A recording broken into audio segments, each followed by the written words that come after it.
Bonjour à tous, je débriefe aujourd'hui France-Japon, dernier match de cette tournée d'automne 2022. Nouvelle victoire pour les Bleus, mais match imparfait. Au sommaire, je reviendrai longuement sur la physionomie de ce match et les tactiques des deux équipes.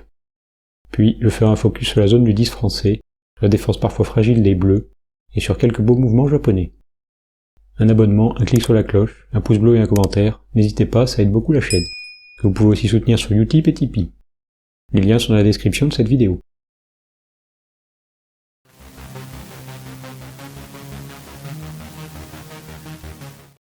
On a assisté à un match bien plus joueur et dynamique que celui contre l'Afrique du Sud, avec à peu près 9 minutes de temps de jeu effectif supplémentaires et 12 séquences au lieu de 4 dépassant la minute, et même 2 grosses phases de jeu allant au-delà des 2 minutes. On peut expliquer cela en partie par le côté très joueur des Japonais, allant dès l'entame en touche au lieu de prendre les 3 points. Même assurément perdants au score, ils font plaisir en jouant tous les ballons, comme ici depuis leur 22 mètres à la 79e. Ils seront récompensés à la 19e avec cet arrêt de volée vite joué par ce long jeu au pied. Grosse pression, bon contre-ruck et leurs 3 premiers points du match dans la foulée. Autre raison, le nombre important de turnovers a donné beaucoup de bons ballons de récupération exploités, sans entraîner beaucoup de mêlées chronophages, ou d'indiscipline, avec seulement 15 fautes au total. Dernière justification, les Français ont délibérément choisi de ne pas trouver les touches directes depuis leurs 22 mètres, tout l'inverse du match précédent. Les Bleus ne voulaient pas donner d'opportunité d'attaque placée aux Japonais, et donc leur laisser le moins de touches possible. Autre objectif, les obliger à s'user physiquement, eux qui en juillet avaient souffert à chaque fin de match. Il fallait aussi exploiter la météo pluvieuse, peu propice au jeu à la main perpétuel des Japonais. On l'a vu à la 26e qu'il n'était pas facile d'envoyer du jeu débridé, avec Tamac puis Danty ayant du mal à contrôler le ballon savonnette, puis Penaud glissant sur ses appuis. Pour autant, avec seulement 10 ans d'avant au total, les deux équipes ont été plutôt à droite et se sont même permis pas mal de off-fload vu la quantité de pluie. Mieux encore, les Français ont maintenu leur côté tueur, avec ce numéro dupontesque de Lucu, après une réception aérienne cafouillée par Olivon à cause de la pluie. Ce même Olivon, sauteur sur l'action, sera au soutien de Lucu pour un essai inscrit en 12 minutes seulement et qui a fait très mal aux Japonais. Au final, les conditions météo ont quand même surtout favorisé les Français en défense, d'où le choix de la dépossession par le jeu au pied. À la 9e, après pas mal de jeux au pied, les Japonais tentent de jouer à la main. Ça circule moins vite sous la pluie, Jolon peut couper l'extérieur, et le porteur de balle se retrouve pris dans la nasse, et à la merci du grattage de l'excellent Marchand. À la 4e, jeu au pied de Lucu contré et relance japonaise. Le surnombre extérieur est important, 5 contre 3. Mais la pluie ralentit les passes et les courses.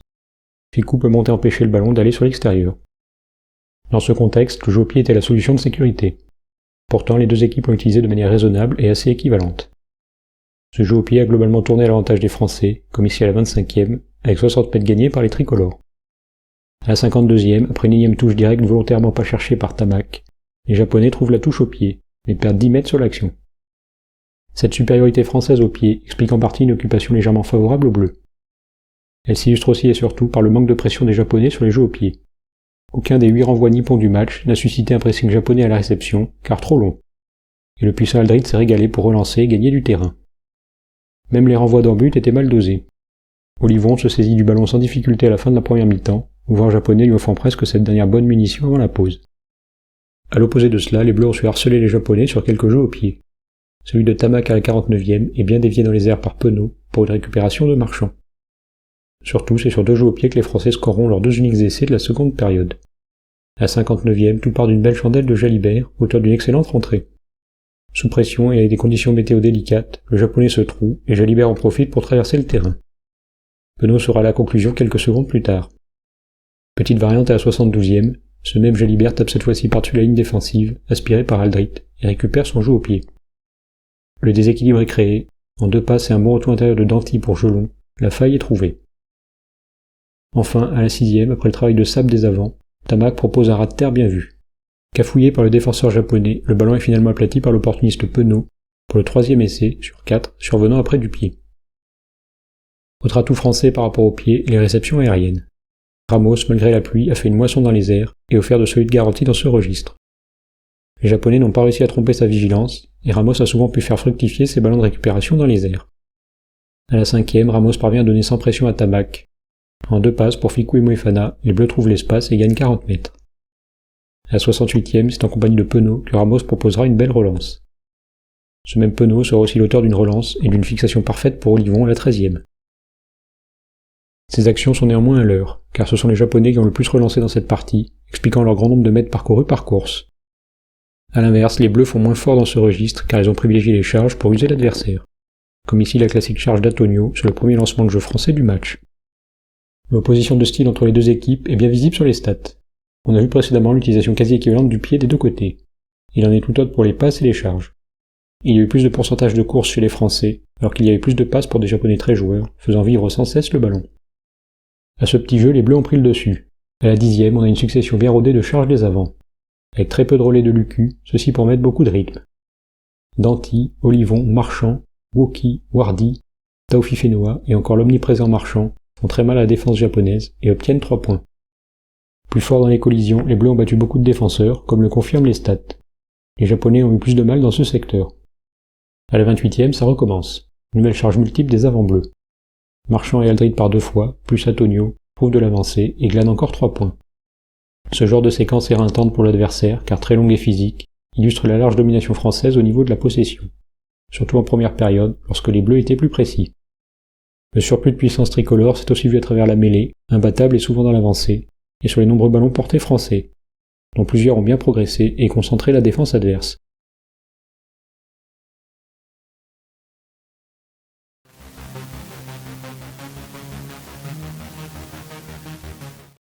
On le sait, les lancements français au niveau des 3 quarts s'appuient beaucoup sur l'incertitude mise dans la zone du 10.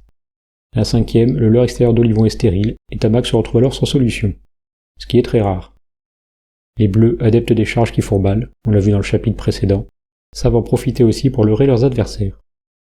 À la 49e, Aldrit, Falatea et Taofifenua enchaînent les charges solides.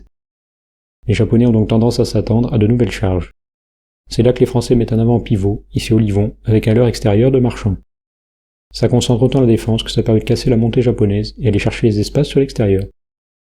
On constate le même système à la 34e, avec cette fois-ci un bloc d'avant près du 10 pour fixer les défenseurs, et c'est Antonio qui sert de pivot pour son ouvreur, qui écarte bien. On vient de voir l'impact des avants dans la zone du 10, place désormais au rôle des 3 quarts, avec souvent Penaud dans le coup. À la 14e, Penaud est en position d'ailier en leurre intérieur de Tamac, et bascule rapidement en position de premier centre. Cette incertitude sur son placement, combinée à la présence de Ficou, attire la défense et ouvre des espaces extérieurs. À la 23e, même configuration, avec Penaud intérieur proche de Tamac et passant extérieur. Mais les bleus trompent les japonais avec la course tranchante de Danti, qui est servie et casse la montée défensive adverse. Les variations de ce modèle entre Tamac, Penaud et les centres sont nombreuses. À la 44e, Penaud navigue encore, Danti est servi, l'ailier lui offre une solution derrière. Tamac navigue vite vers l'extérieur et attire aussi les défenseurs. Mais on mise cette fois-ci sur Moefana qui attaque bien l'intervalle créé et avance beaucoup. Enfin, à la 65e, on multiplie les variantes. Danti est servi en 10, Jalibert et Penaud sont alignés derrière, prêts à filer extérieur. On ajoute un avant extérieur avec Aldrit en leurre.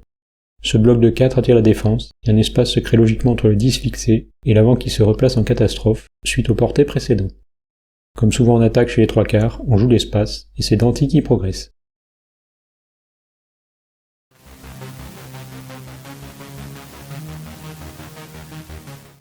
En juillet contre le Japon, on avait souffert sur les extérieurs après les relances japonaises.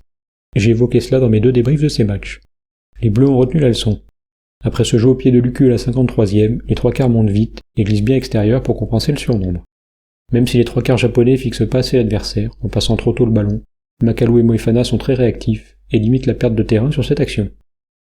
Concernant les montées défensives répétées des tricolores, on a vu sur ce match un très rare raté. À la 51e, l'attaque japonaise est simpliste, avec juste un leurre extérieur. Mais Tamac et Danti se fixent sur le même joueur, et Moefana est surpris par la course de son adversaire, arrivant lancé. Les bleus ne feront pas 2 fois la même erreur. À la 57e, lancement identique des japonais, avec un leurre extérieur. C'est bien lu par Danti et Moefana, qui montent vite et coupent l'extérieur. Le porteur de balle se retrouve alors coffré dans la nasse par Jolon et Aldrit, et se fait même arracher le ballon par ce dernier. Je vais maintenant revenir sur les placements intéressants et bien rodés de Penaud et Ramos sur des phases défensives. À la 38e, suite à cette montée ratée de Jolon, on voit que Ramos défend sur l'aile à côté de Moefana, alors que c'est Penaud qui évolue derrière en cas de jeu au pied ou franchissement japonais. L'action étant contenue, on peut observer que Penaud revient défendre à droite sur son aile, alors que Ramos se replace à son poste derrière. Ainsi, Penaud peut à nouveau couper les extérieurs et perturber l'attaque japonaise en glissant bien extérieur. Rebelote 10 secondes plus tard avec une nouvelle montée défensive, puis encore 30 secondes plus tard, en compagnie de Lucu. Cela ramène les japonais dans le trafic, avec Tamac et Jolon qui coffrent le porteur de balle, scénario vu précédemment avec Jolon et Aldrit. Logiquement, cette grosse séquence défensive se termine sur un gros point fort des Bleus, à savoir les grattages dans les rucks. Autre action à peu près similaire à la 45e. Les Japonais jouent extérieur. On a un bloc de 2 près du 10. Le centre est servi, utilise son second centre en leurre extérieur pour servir un membre du bloc leurre initial, puis le second. On voit alors Ramos aller vers l'aile pour faire le nombre, pendant que Penaud couvre l'arrière. Quand Moefana et Jelon sont replacés, Ramos se replie bien au poste d'arrière pour couvrir un éventuel jeu au pied. Dans le même temps, Penaud a repris sa place à l'aile et peut couvrir cette montée défensive de Lucu et Tamac. Penaud rate certes le ballon, mais pas son placement défensif. Les Japonais trouveront la faille à la 56e. Sur cette relance japonaise, Penaud protège son aile et Ramos reste en retrait malgré le surnombre extérieur, car du pied japonais est possible. Macalou, en retard, parvient néanmoins à glisser, mais on perd du terrain. C'est le risque avec cette tactique défensive. On voit ici que Ramos est bien placé derrière, près de la ligne de touche. Dans la foulée, il suit le sens du jeu, désormais de la droite vers la gauche, car il doit couvrir derrière Penaud, obligé de rester sur son aile pour couper l'extérieur. Là, nouvelle inversion du sens du jeu, et Ramos suit cette fois pour couvrir derrière la ligne défensive bleue. Les Japonais sont alors malins en tapant à l'opposé, entre Ramos et Penaud, resté logiquement sur son aile face à son vis-à-vis. Pour conclure sur la défense des Bleus, retour sur le gros bémol des bords de ruck. Dès l'entame, suite à cette charge, on voit Taofifenua et Jelon abandonner le pauvre Aldrit, en train de se relever après avoir plaqué. Le bord de ruck est exploité par Himeno sur 40 mètres, et qui heureusement n'a pas vraiment cherché du soutien pour finir l'action. L'alerte est néanmoins donnée pour les Bleus, mais pas vraiment assimilée. À la 38e, suite à une charge japonaise, Tonio et Marchand ne se comprennent pas immédiatement sur leur placement, et ça ouvre une porte en bord de ruck. La couverture tardive de Woki permet aux neufs de fixer Marchand et servir main en avant, lancé pour un gain de plusieurs mètres. C'est un peu le même genre d'action à la 53e. Falatea se replace bien à droite du ruck pour aider Wardy. On voit alors très clairement à gauche que Macalou et Moefana sont pas assez réactifs sur leur replacement, et ce sont encore plusieurs mètres de perdu face à un avant bien lancé. Enfin, à la 41e, alors que les Bleus font reculer les Japonais, Jelon n'est pas efficace dans le ruck et donc s'élimine tout seul. À droite, on a le trio Marchand, Woki, Taofifenua en force, alors que les Japonais sont plus nombreux de l'autre côté. Moefana est pris, et ça ira à laisser bien trop facilement, malgré les retours en catastrophe de Ramos et Tamac.